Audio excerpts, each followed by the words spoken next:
मंत्रिमंडळाच्या बैठकीमध्ये आज काही महत्त्वाचे निर्णय घेण्यात आलेले आहेत.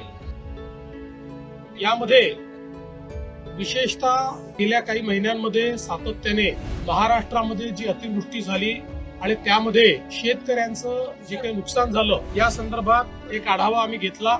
जवळपास 60 लाख हेक्टरचं नुकसान हे झाल्याचा प्राथमिक अंदाज आहे. यापैकी पहिल्या टप्प्यातलं जे काही नुकसान होतं ऑगस्ट पर्यंतचं त्याकरता 2215 कोटी रुपये हे राज्य सरकारने वितरित करणं चालू केलेलं आहे.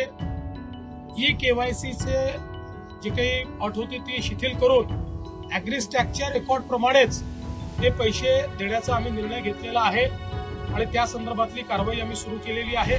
असाही निर्णय करण्यात आलेला आहे की आता पुढच्या 2-3 दिवसात सगळ्या प्रकारची माहिती आमच्यापर्यंत पोहोचेल. काही ठिकाणी पाणी असल्यामुळे योग्य प्रकारचं असेसमेंट घेता येत नव्हतं आणि म्हणून त्यांना अधिकचा वेळ आपण दिलाय. पुढच्या 2-3 दिवसात ही सगळी माहिती पोहोचेल.